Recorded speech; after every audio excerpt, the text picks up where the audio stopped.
Hi, I'm Nika Quirk from the Integral MBA in Creative Enterprise at Meridian University in Petaluma, California. And we are so happy to have Shoshana Simons, Dr. Shoshana Simons, who is the program director of the Expressive Arts Therapy program at California Institute of Integral Studies in San Francisco, for this program that we've called the Laundry of Life, about using arts-based approaches to do social change in communities and organizations. And we are recording this. We're going to eventually have this recording up on YouTube. It will be interactive, and I am at this moment in time going to hand over the host role to Shoshana. This will take just a moment.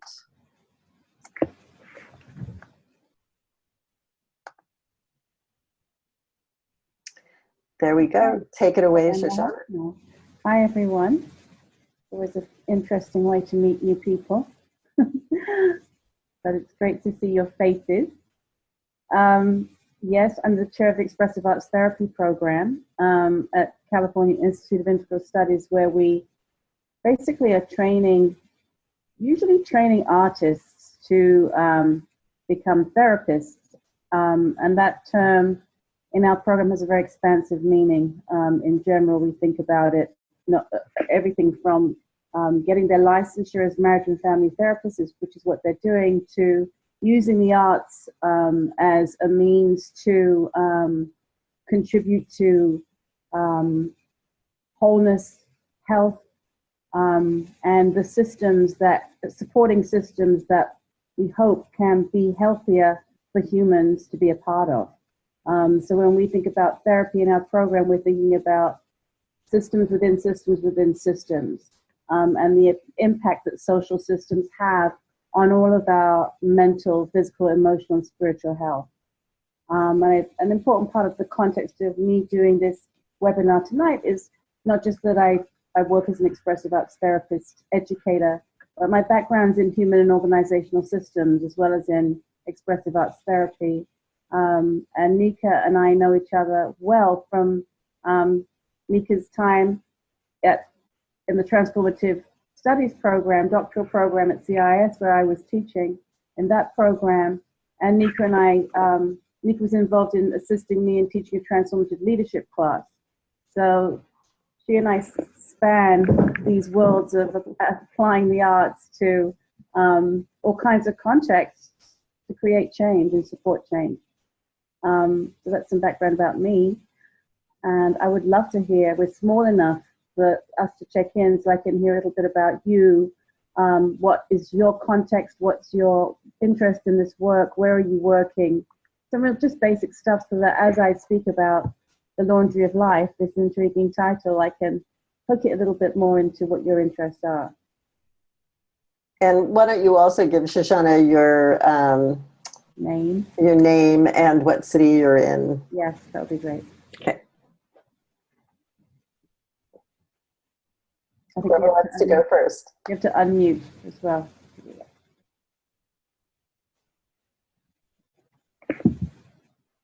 Okay, I'll go first. My name is, can you hear me? My name is Tiffany Loxato, and I am, and I am located in Oakland, California. Oh, you might be my next door neighbor. Yeah, maybe.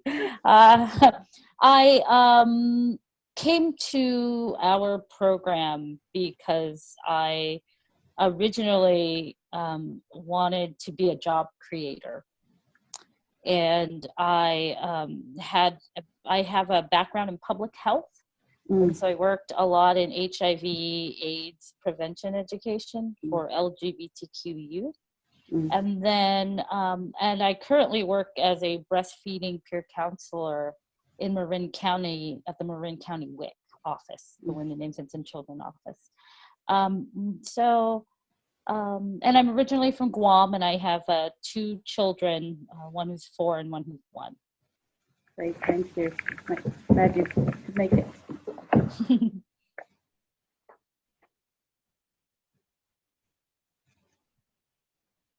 My name is Joachim Faust.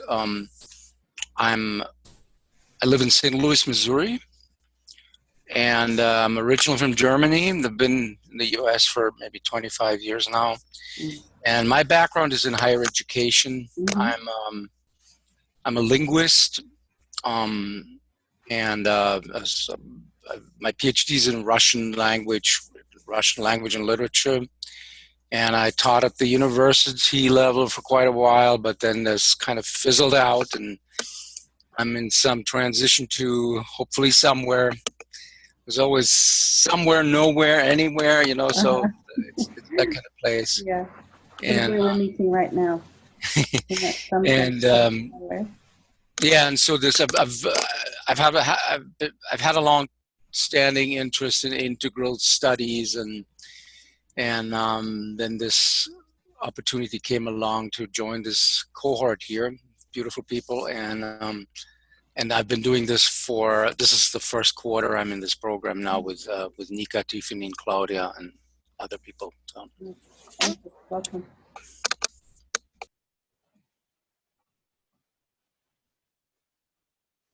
Okay, hello, my name is Claudia. I'm in Kenwood, California. That's between Sonoma and Santa Rosa. I'm originally from Germany as well, and I am actually an artist by my original profession. So I'm a visual effects artist and filmmaker. In this role, I have also dipped my feet many, many times in how to have more impact. And so the study at Meridian is supporting me right now in just expanding my visions and my leadership capacity to really be part of a bigger change. Great, thank you. Ooh. Unmute yourself, Nika, we can't hear. You're on mute. Sorry about that. Ilana, do you want to give us your chat introduction at this point?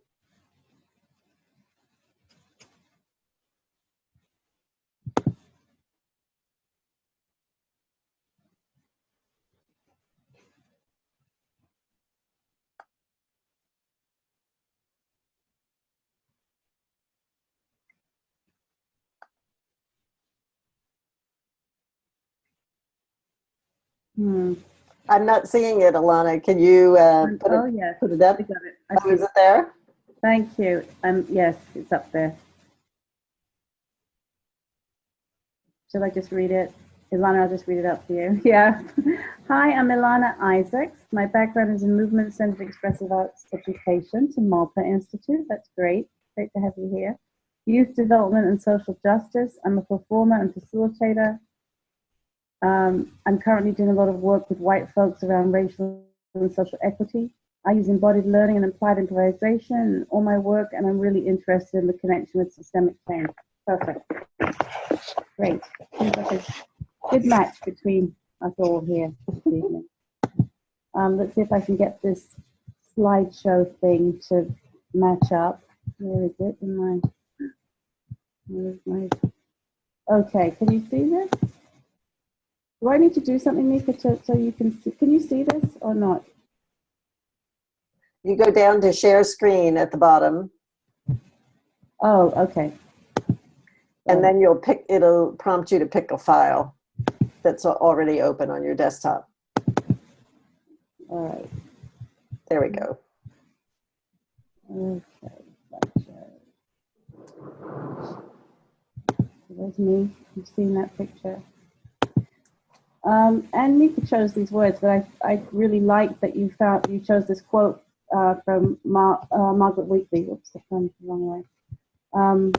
Margaret Wheatley, really talking about, in order to change, the system needs to learn more about itself from itself. That quote is so absolutely right on for what we're talking about here. How do we become more conversant with our own resources and our own limitations, and be in a process of discovery and mutual empowerment and reciprocity within systems. So I'm really glad that you brought that concept out here, because that's very central to the ways in which we've been using what we call collective practices in the expressive arts therapy program in both education and our work with different human service organizations in the Bay Area, and actually more and more increasingly in different contexts. So what we're going to be doing right now is just giving you some basic tenets of this approach and a little bit about the history behind this approach, what it looks like in practice, and then we'll have an opportunity really just to dialogue about it, because I think the richness comes from the conversation. And I think, I can take for granted some of the things that might seem self-evident, but they're not until we start having a conversation about them. I love synchronicity. One synchronicity was that I was introduced to the work of this particular book, new book in my life, just in the last couple of weeks, which features this concept of synergy and empowerment. And this work is coming from a number of folks, but Richard Katz is an anthropologist, and it's really sitting at the intersection of healing, social cultural anthropology, indigenous studies. And this is a long quote, but it feels really the longest quote I'm going to give you. And it's juicy, and it feels like it really speaks to these collective practices that I'm going to be talking about, that are about synergy, that are about maximizing resources, that are about an organization coming to know itself better, and being able to go from like a tacit understanding of what the latent qualities and strengths are within a particular system that can be drawn from, to an overt understanding of them. And the way that we go about creating this overt encounter with the strengths and qualities within a given system is through the arts. But just to give you this quote, a synergistic pattern brings phenomena together, interrelating them, and creating an often unexpected, new and greater whole from the disparate, often seemingly conflicting parts. Phenomena exist in harmony with each other, maximizing each other's potential. So for me, that means whenever more than one person comes together, actually, even within one person, there are always so many conflicting and competing stories that we have. Even within ourselves, we are more than the sum of our parts. But when we come together across our differences, our different cultural backgrounds, our different beliefs and values that may seem like they're in conflict, but ultimately can be an incredible source of strength and resource. The phrase I've been recently using is out of one, many, rather than out of many, one. So out of one experience, there are many, many possibilities. So within the synergy paradigm, a resource such as healing or empowerment expands and becomes renewable. The resource is activated by individuals and communities who function as its guardian, not its possessor, and who, often guided by the motivation to serve others, allows the resources to be shared by all members of the community. So when Richard Katz, who's been doing this work, and who authored this, has been talking about this concept of synergy, he's sort of looking at it in relation to a more conventional way in which professionals hold power and hold resources, as if they're personal possessions. So if I look at it within the healing paradigm, or the healthcare professional paradigm, or even the educator paradigm, we have invested in us this expertise, this knowledge, these skills, and we are in a position, in a more conventional sense, of imparting this wisdom, this knowledge, these skills to others.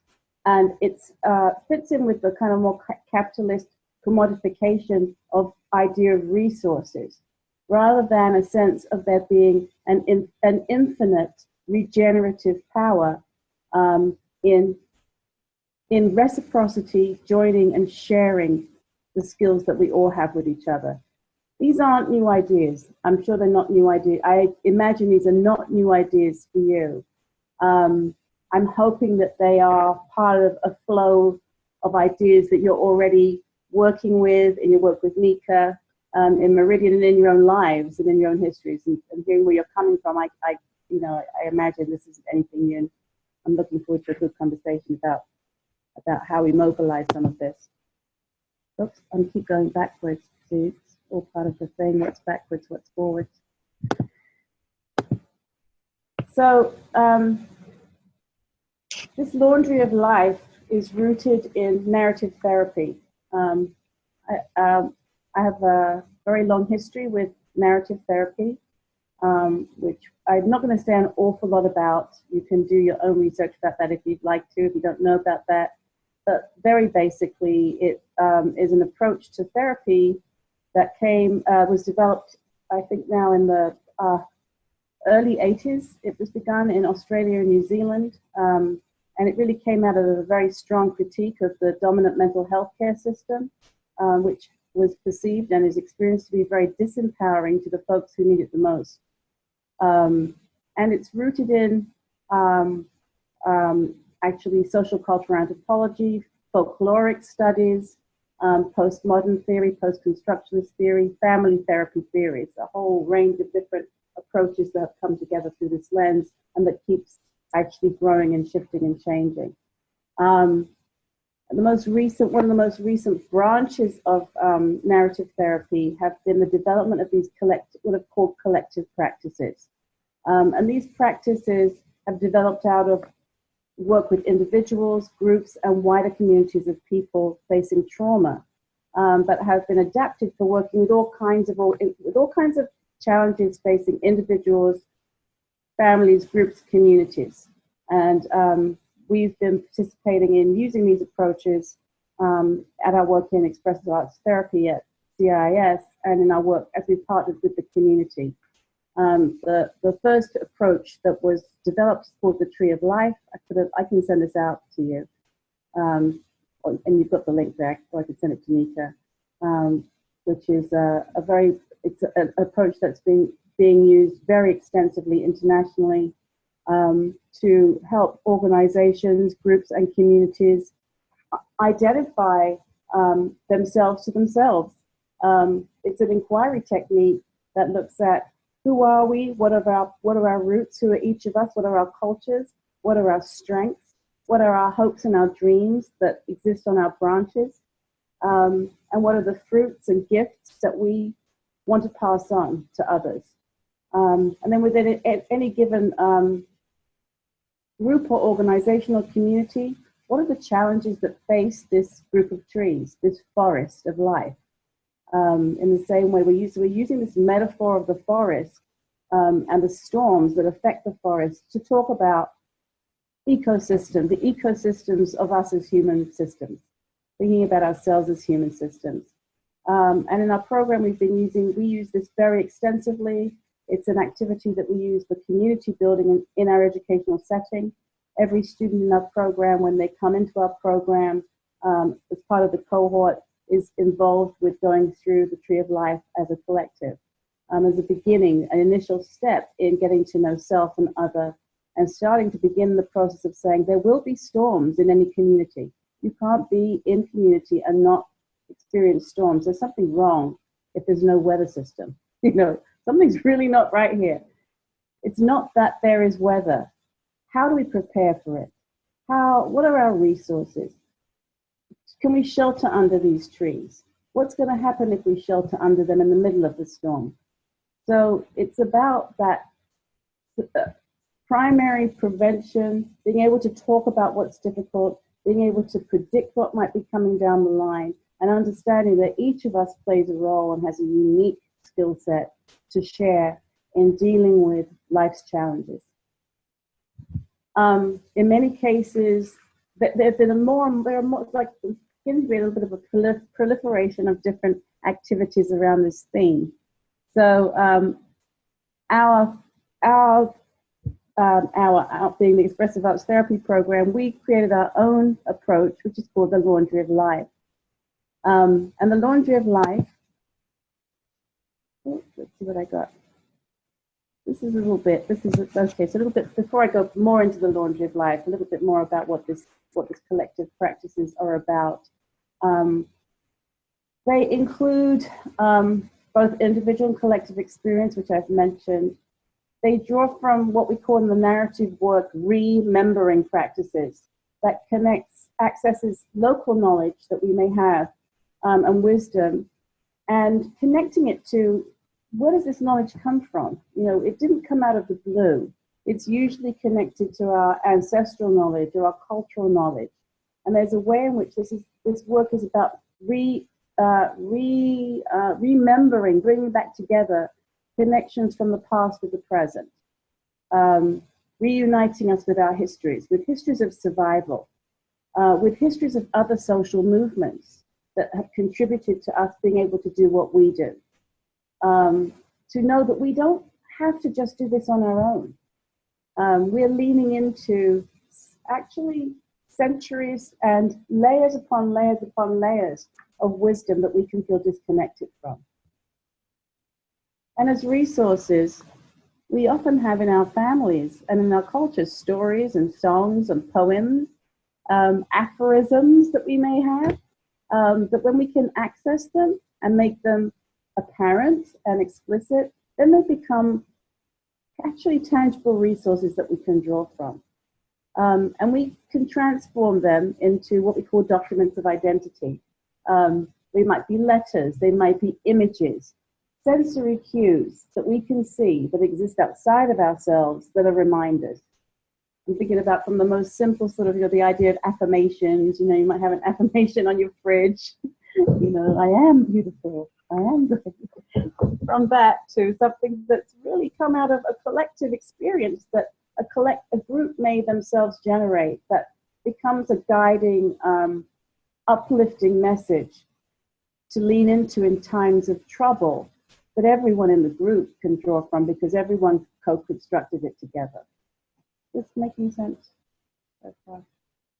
I hope I'm going in the right direction. So the Laundry of Life is a very playful narrative practice that generates new ways to approach existing problems facing groups and communities. And expressive arts at its base is really about, at its most simple form, I see expressive arts therapy as living life in the moment and honing our ability to make a new decision in any given moment at any time, to be able to become more and more sophisticated in responding rather than reacting.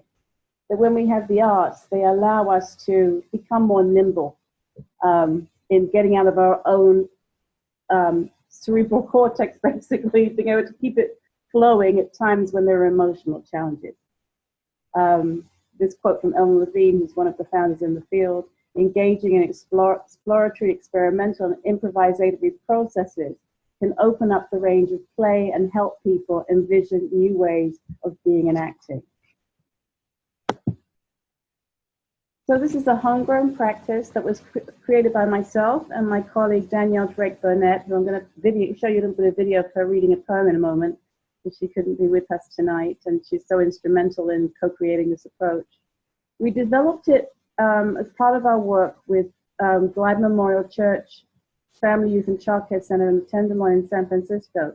We've been working with the whole system there for the past 5 years to support the whole staff in being able to create a warm, welcoming, sustainable, loving community for the children and families who use the service who depend on the service actually on a daily basis. And our students run groups, have been running groups for children, social emotional learning groups for children there for the past 5 years. We're also running groups for parents. And we were running an annual retreat for the entire staff, based on systems theory, based on the idea that if the whole community, it takes the whole community to be able to to hold the families, that everyone, it's a neural network. This is a forest, and a forest is some kind of a neural network, that when we are in harmony with ourselves, when we are smiling at each other, when our hearts are open to one another, that's infectious and spreads throughout the whole community. When we are feeling overwhelmed, burnt out, we're not only not doing our best for ourselves, but as leaders of an organization or as adults in the community, just as adults in families, we are also spreading, that becomes viral. Our emotions become viral within the network. So the idea was to have art-based retreats on a regular basis to build the community across difference within the Family Youth and Childcare Center. And in these retreats, we'd have everyone from the security guard, the school cook, all of the teachers, the administrators, everyone was in the room. Multilingual folks didn't necessarily have a common language, but the common language we used was the arts. So, sharing wisdom across the washing line. The Laundry of Life uses multiple arts modalities to generate new storylines for addressing problems facing groups and communities. These modalities include visual arts, poetry, playback theater, dancing, singing, guided visualization, and we really sort of draw on those and we'll adjust what we are going to offer based on the group. The beautiful thing about expressive arts therapy, rather than being trained in any one particular modality, is that if one modality doesn't seem to be working, or the group seems to be, there's a feeling of reticence in relation to one of the modalities, we'll just switch. We'll just realize, this group doesn't really want to move their bodies. They feel shy. So let's try something like visual art instead. In this image, you can see we have a few modalities going on here. On the far left, we do what's called a spectrogram as part of a playback theater piece. We used, I'm going to tell you more about this central image in a moment, this washing line, where we create little items of clothing. And we had dancing at the end of, kind of spontaneous dancing that happened at the end of the event. Mainly because people felt a lot of joy. We really did generate a lot of positive energy and contagious energy to sustain the group. So, Laundry of Life. Why Laundry of Life? Danielle and I came up with the metaphor when it was the beginning of the school year. And we were going to be doing the retreat. And we thought, what's it like when you start the school year? When you've got all the children and families coming back in, and you've got to kind of prepare yourself as a group to hold the energy, of the beginning of the new year. And we were thinking, crisp and clean and ready to go. You've got your clothes are clean and your pencils are sharpened and you're prepared. And the more we talked about it with each other, the more we were thinking about laundry and renewal and cleaning. And we went from there to this idea that our problems are things we're not supposed to tell. They're private.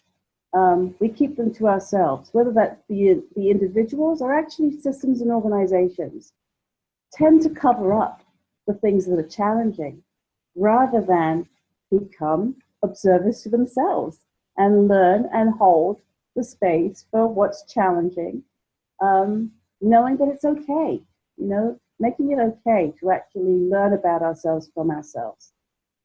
So we wanted to turn this idea of that it's not okay to air your dirty laundry in public really on its head and say, this is about hanging our laundry up in public, a beautiful laundry, the beautiful laundrette. It's about purification ritual. It's knowing that life is about getting dirty. We get our clothes, get in a mess, and we wash them. And this is a universal phenomenon, and it's archetypical. I think it's almost like in our DNA, the washing ritual. And often, I don't know about you, I get attached to the clothes that tell my stories. They sort of see in many places. And it's almost like sometimes there's a rip in a pair of jeans, and that rip tells a story, or that pair of jeans you wore so long that they've got your shape. It doesn't matter how many times you wash them, they always come out like you're sitting down in them. And we get they hold something very special for us. They really live exactly next to our skin. So when we were talking about this, Danielle remembered a poem that's been very influential in her mind. She's a poet, and she introduced us to this poem that I would like to see if I can figure out how. Can you see? Can you see the YouTube on the screen? No. I wonder if I have to re-pick the screen. Let's see. Do something else. Hang on 1 second. Let's see if something's happening here.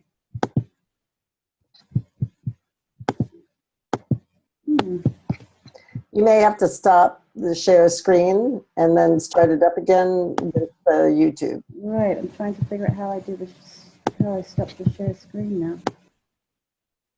Oh, it's not, the application isn't responding to allow me to do that. I wonder if I play it. Let me see if you can hear. Can you still see me? Let's see if I can play you her. You may not be able to see her reading it, but you may be able to hear her. Tell me if you can hear her.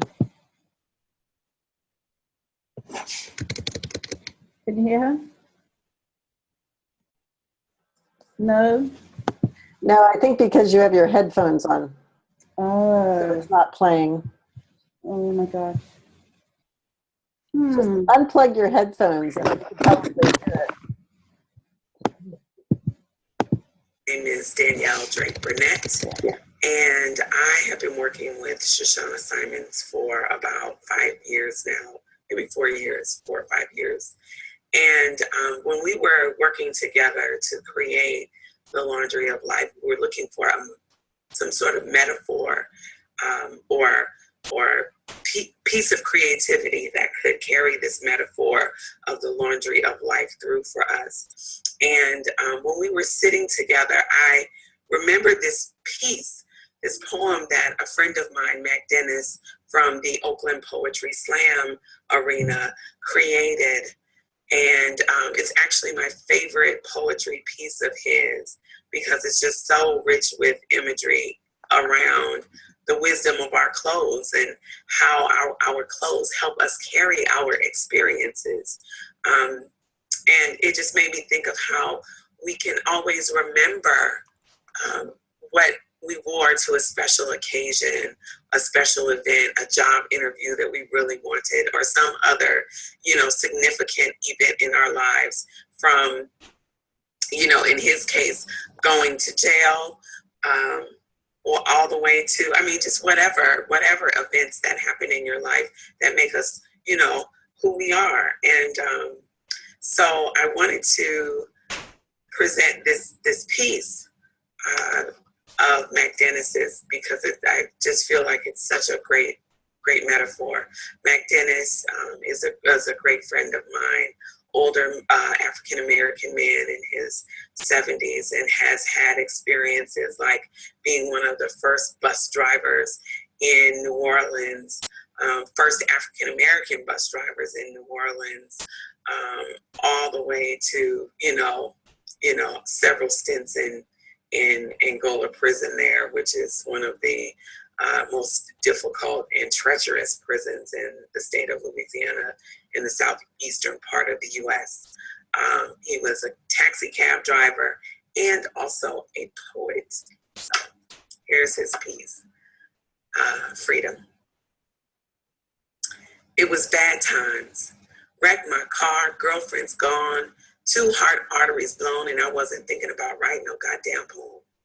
Checked my closet, and all my clothes had been to jail. London fog, drawers, neckties had all taken police car rides. My black leather jacket with slacks to match was just back from a stay at the Pokey in San Jose. A blue serge suit had sat on a bench and ate a cold burrito in Santa Rita. Checkered bell bottoms spent a weekend doing the bump with the gay boys at the Hall of Justice in San Francisco, and a plaid shirt did time under a different name in the Richmond can. All my caps had been in slammers. All my belts drunk and confiscated. All my shoes had stepped in a cage with just a shitter, a bunk bed, and a crackhead. And the furthest thing from my mind was writing poetry. Then I had another wreck. 2 more girlfriends left, and the hurt under my 49er shirt had a double bypass. And out with the blood from my heart emerged a poet. Then I wrote a goddamn poem. Then I poetry slammed the motherfucker. Checked my closet tonight and all my clothes had been in shows. Khakis, corduroys, cutoffs, kangos had all spit in spoken word shows. My black turtleneck was stained with armpit sweat from a poetry set at the Jazz Fest in New Orleans, Louisiana. Next to that, a camel-colored V-neck sweat set that featured at the Band Slam in Vancouver, Canada. Tie-dye dashiki with a hat to match, rocked the Rockies in the cocktail glasses at the Mercury Cafe in Denver, and a new navy blue blazer. Spent a weekend doing the bump with the CU Buffaloes in Boulder. All my shoes had stepped on the stage with just a mic, my spoken words, my rags, and my life. All my caps had won a slam. All my belts been tipsy but free since I started writing poetry.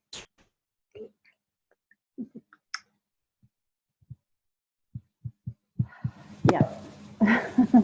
The UK is incredibly... Oops. So yeah, this poem was a very influential piece of what we were doing.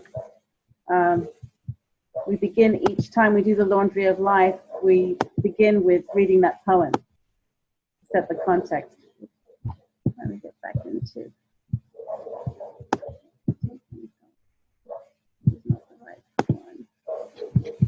Okay, can you see the screen again? The PowerPoint? Yeah? Okay. This is not happening.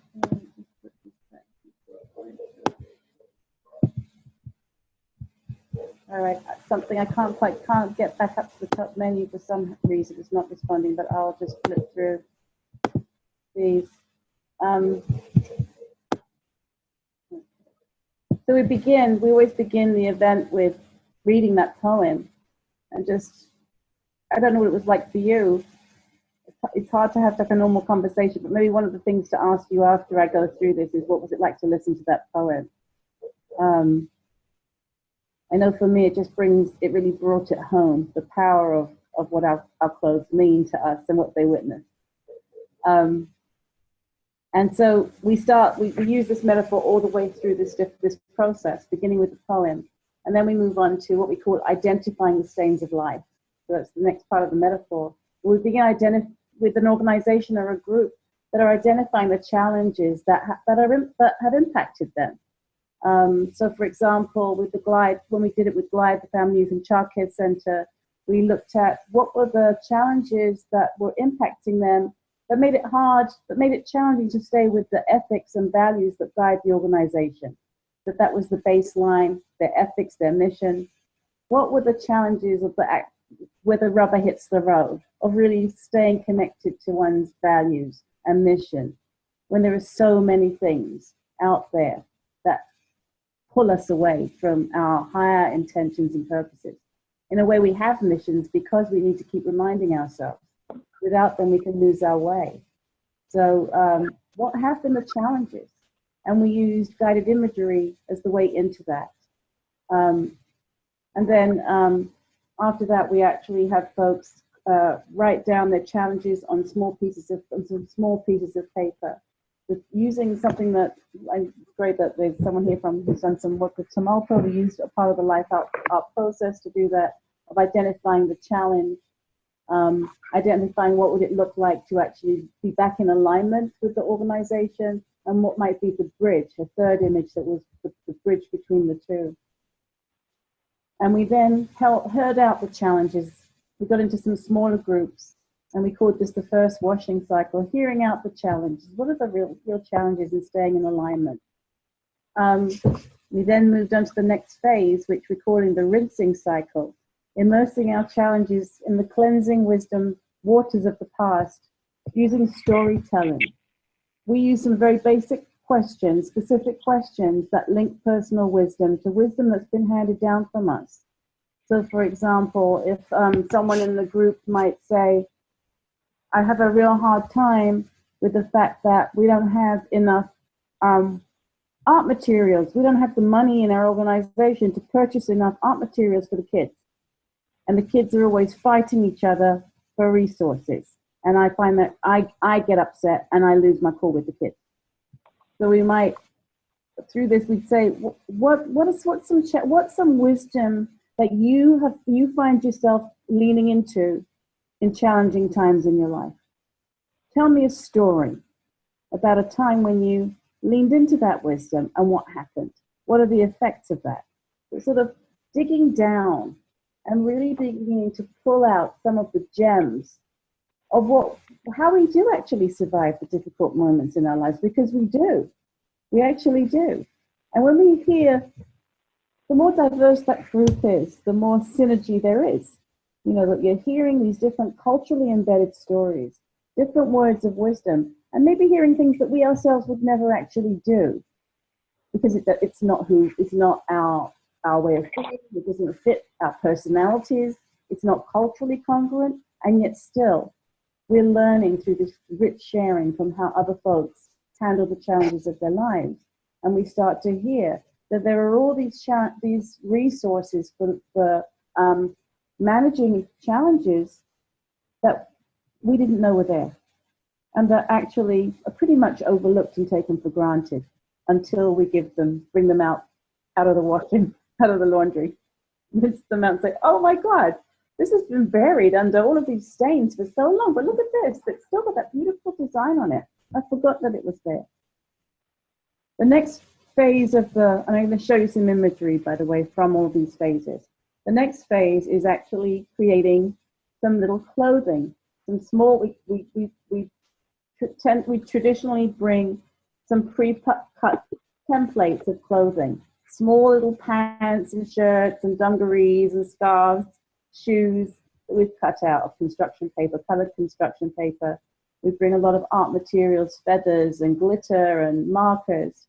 And we invite the participants to choose a garment and to create a piece of clothing that reflects these hand-me-down, this wisdom that's been handed down to them, the hand-me-down wisdom. Shoshana? Yeah. The slides aren't moving, so... I'm not moving them yet. Oh, okay. I thought you were going to show us something and we weren't seeing it. Okay, never mind. Through the steps, and then I'm going to show you it. So that people are creating these little items of clothing, and then on the front there will be like a design, and then we ask them to distill the essence of their wisdom down to 6 words. The 6-word wisdom gem, which we call like the ringing cycle, like getting right down to the essence. And then you'll see we hang out the washing to dry. I'll show you that in a moment. Then the last part of the activity is getting together in small groups and sharing the wisdom once more and creating a future scenario, such as you're back in the classroom, the kids are at each other's throats, and this time you're coming back with all of your wisdom. Enact a story that brings together your wisdom where the outcome looks different. So we get to play with constructing a different future. That's a very simple example, but you could apply this to any particular challenges that an organization or a group is facing.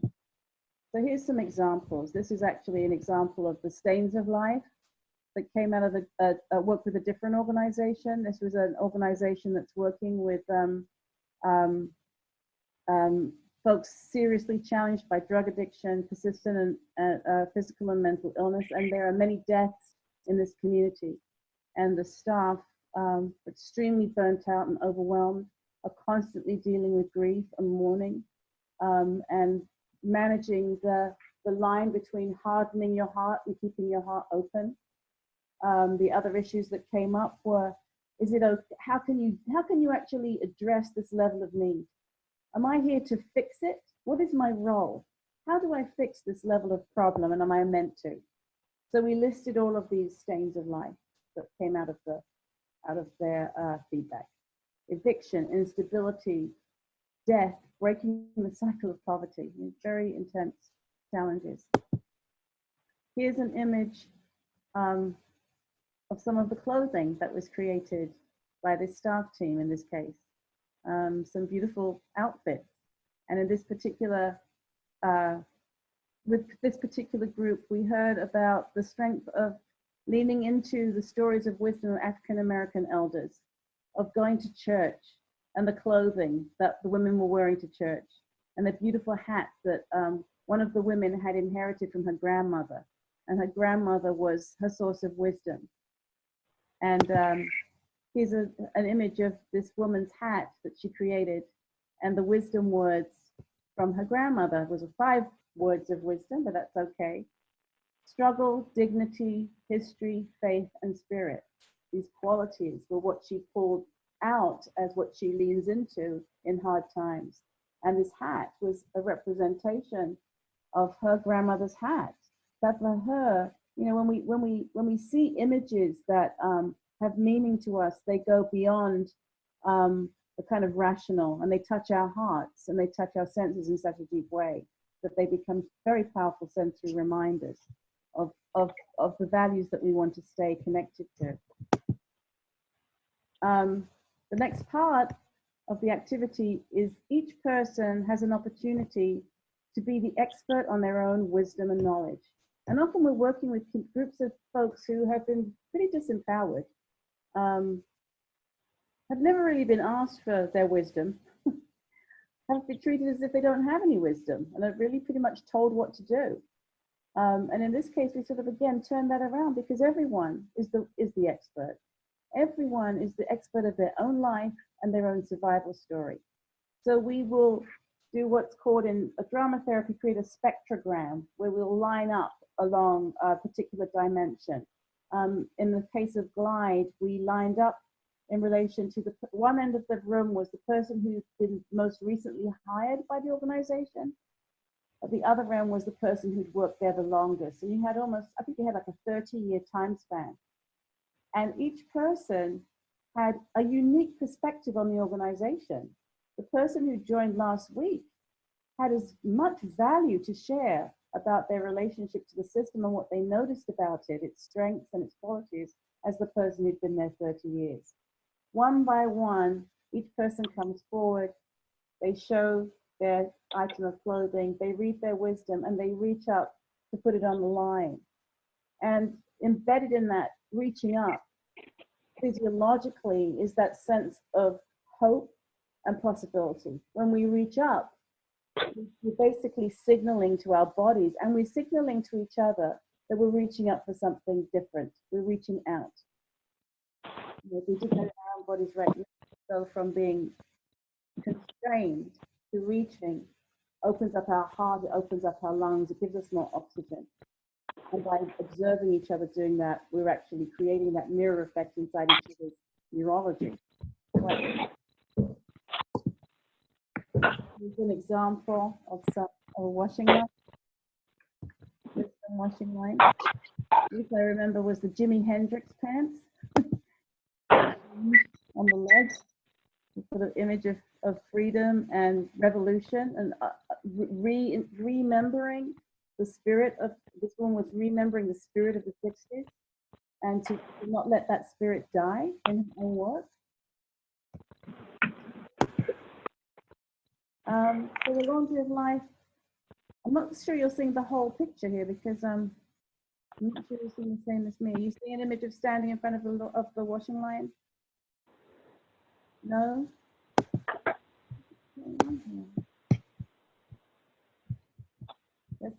My computer seems to be having trouble with, are you seeing any images? What are you seeing? It's still on Laundry of Life, a metaphor on my screen. It is? On my screen, it's just gray. I just showed a whole load of photographs. I think I have to log out and log back in. It's not, the application isn't responding.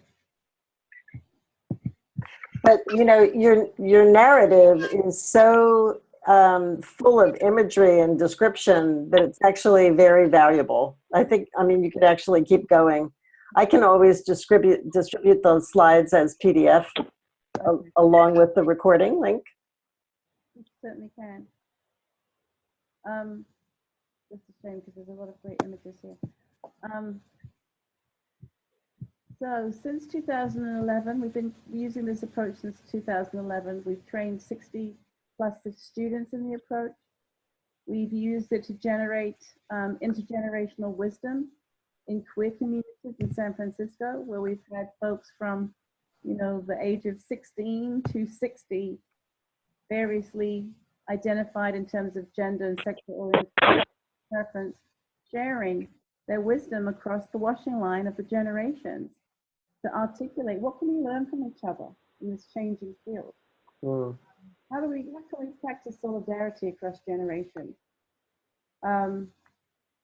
I used it in London last year, 2 years ago, with therapists and social workers who were identified their issue as how to stay connected to the practices, the radical mental health practices and counseling practices and liberation-based practices that they cared about in the face of these managed care mandates, similar to here, and manualized care, sort of manualized CBT, cognitive behavioral mandates, which weren't in alignment with what they knew made a difference really in the lives of their clients.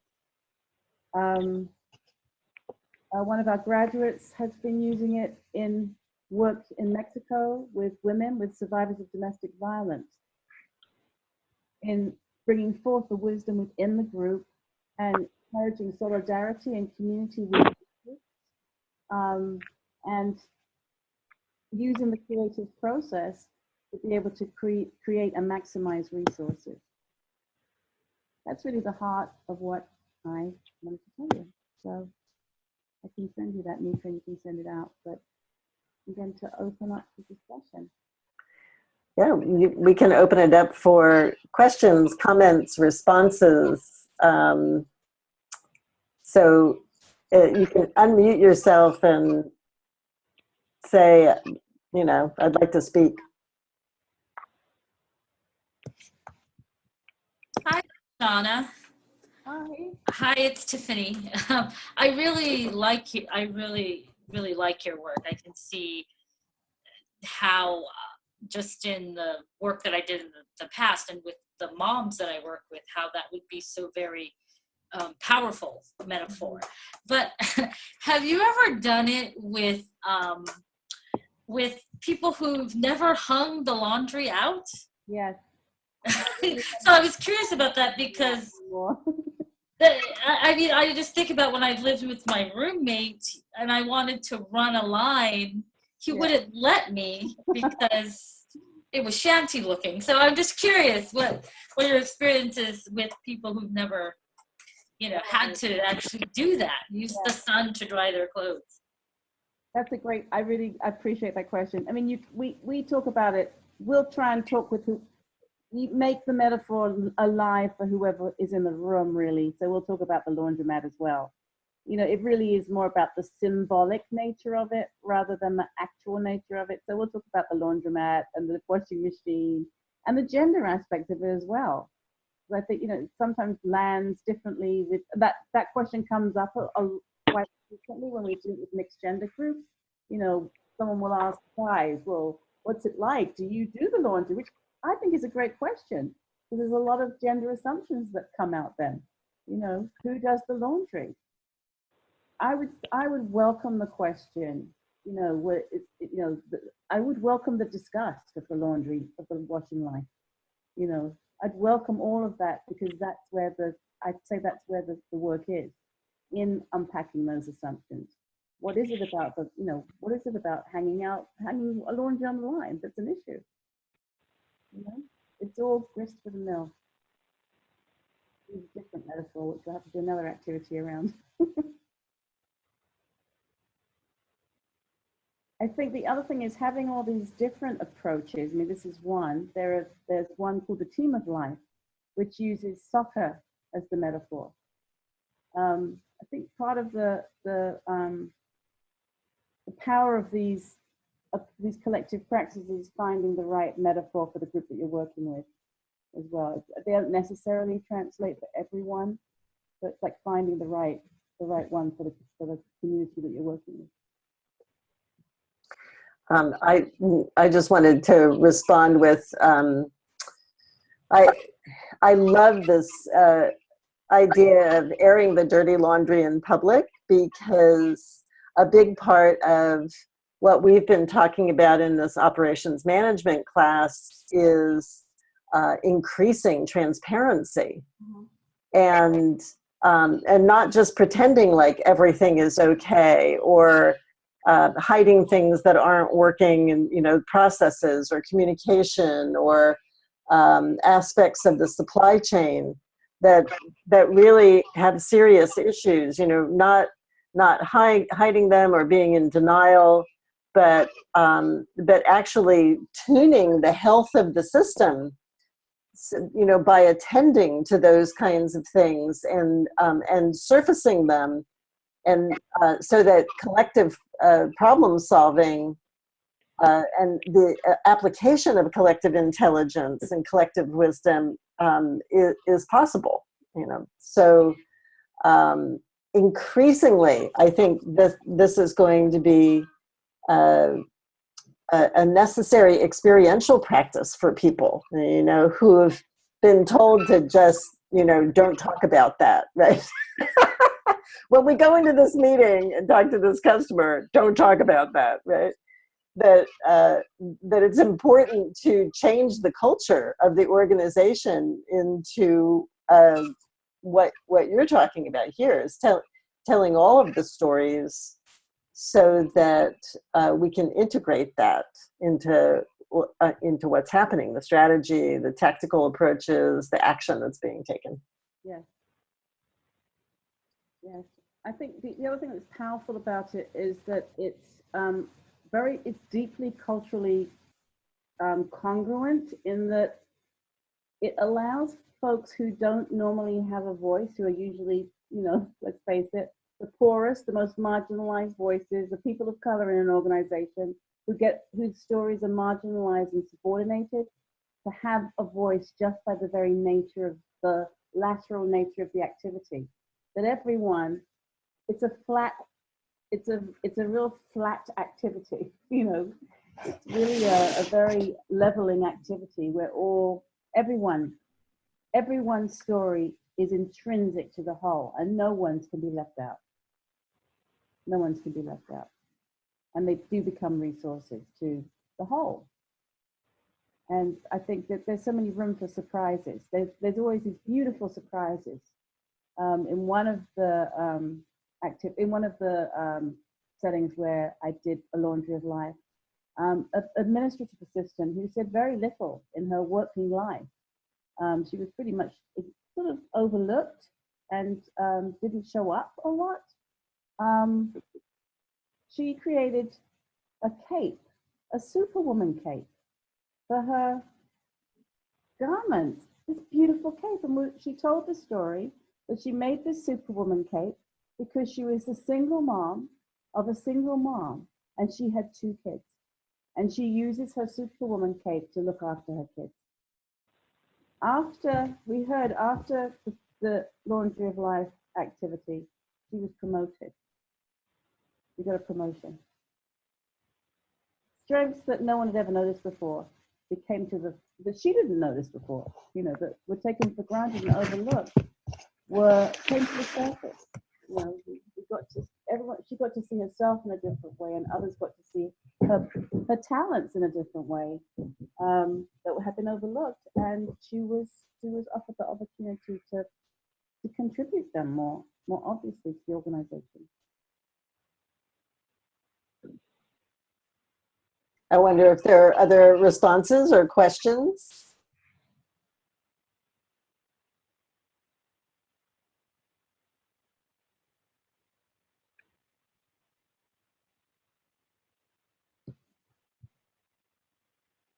Do you see application of this in any area of your life, or are you feeling like, oh, I could never do this? That's just as valuable to say out loud too. I'm wondering about this. I was wondering about this exactly. So, how much training, let's say, do you need for that to facilitate that? I mean, you probably. It sounds like it's something that you basically you doing for years and years to get really. I mean, there's many skills involved in facilitating something like this. Well, I think if you have the most important skill is facilitation skill. Okay. Facilitation skills. With that, if you have that skill set, actually, it's not that hard because it's pretty formulaic, which I think is another beautiful part about this whole thing. In that, you know, you can if you've got strong facilitation skills and you're able to really support people in sharing their stories with each other, because it's actually a lot of peer interviewing. You'll give the participants the questions that they're going to ask each other. So it's really coaching your participants to be good listeners to each other and give space to each other. They don't have to say anything. They really just need to, and again, you're growing that skill in the organization of listening to each other. They're not responding, they're just asking each other the questions and going through this step-by-step process. So if you've got that basic foundation of skills that you need to be able to facilitate and coach and, you know, basically you can do this approach. And actually one of the ways, I'm going to be going to China in January. I'm not doing the Laundry of Life. I hope to do that there sometime too. I'm doing the Tree of Life as a way of training, dispersing the counseling skills in China by training 25 people in the Tree of Life, to taking them through the process themselves. We're then following that with 2 days where I'm going to live train 10 of those 25 counselors to work with 10 families live in the space. And then our goal is, after that training, those 10 people will actually be able to go and train groups of another 10 people each. Because the level of need for counseling services in China is so huge. I was reminded today that a quarter of the world's population lives in China, you know, and they're dealing with, look what issues they're dealing with, huge. The climate change issues, the industrialization issues, education issues, the demolition of their culture through the one-child policy. I mean, it's enormous. So when I was asked to do some training there, the collective practices immediately came to my mind as the way to go, of them being very accessible, very structured, and being dispersible, sort of spider plant. You can disperse them, you can train many people, and lay people can do this activity. Lay trainers can do this activity. Community leaders can do this activity.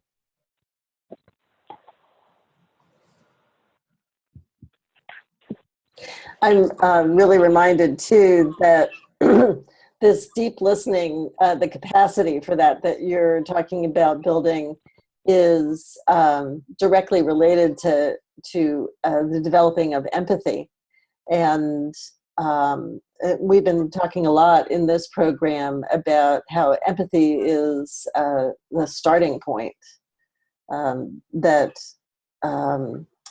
capacity is so critical to develop. So, you know, whether people are going to, you know, use empathy in designing, or if they're just building relational skills, that something like this can help them so much to learn how to actually be with and witness and listen deeply, and open themselves to the narratives of others, and to the, like what you're talking about is the collective narrative too. You know, it's so easy for us to be stuck in our own story. Yes. And through hearing the other people who are in a community with us, that we get a sense of, wow, look at the bigger story that's going on too. That's the weaving together of all of our stories. Exactly. Yes, and doing this activity in the United States, you know, which is like the most individualistic country in the world, where we are really trained to see ourselves as separate. But it's such a gift when we can break out of the kind of the the constraints of that sort of sense there's something wrong with us, you know, that we're sort of having to go it alone. And notice that we share so many commonalities, and that, yes, to share solutions with each other benefits not just each of us, that doesn't just touch each of us individually in improving our lives, it transforms the whole. It is that whole field that changes. And I think we're just not used to thinking, in terms of the dominant culture of the West, we're not used to thinking in terms of collective change or collective field. That's just the background of what we know. And as I'm thinking about the work that I'm going to be doing in China, I know that cultural context is very different. There's a sense of continuity that is very different in working with a culture that has very ancient roots and is rooted in collectivism. Almost like the opposite issue, you know, how to have room for both the individual and the collective. And I think that's the other beauty of these activities. It's not either or. It's saying both are really crucial. The individual and the collective relate on and respond to, exist in relation to each other. And when that gets out of balance, that's when the problem starts. We can suppress individual voices and make the collective the most important thing. Or when we try and make every individual voice more important than the whole, than the welfare of the whole. That's how to keep that balance. We're coming up on our end time here, so I wonder, Shoshana, if there's a parting words kind of statement that you'd like to leave us with. Parting words. I guess I'd love to hear your parting words, or just hear something about, I don't know, it might just be a couple of words from each person if you want to share something that you're taking away that you might be thinking about. You know, what seed may have been sown, or something that you're taking from the stitch. Great. So why don't we have everybody unmute, and if you want to, it's certainly not a have to. We'll do the checking out with a couple of words.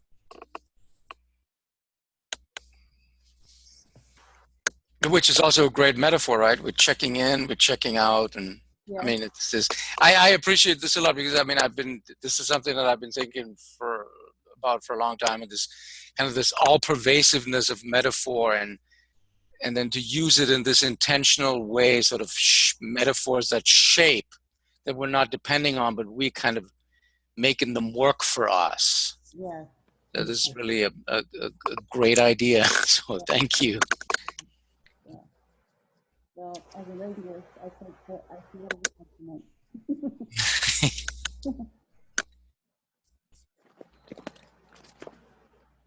I wanted to say that I really appreciate the part of the metaphor, like Nika said, around like airing your dirty laundry, because I have a lot of, in my culture, people don't go to therapy.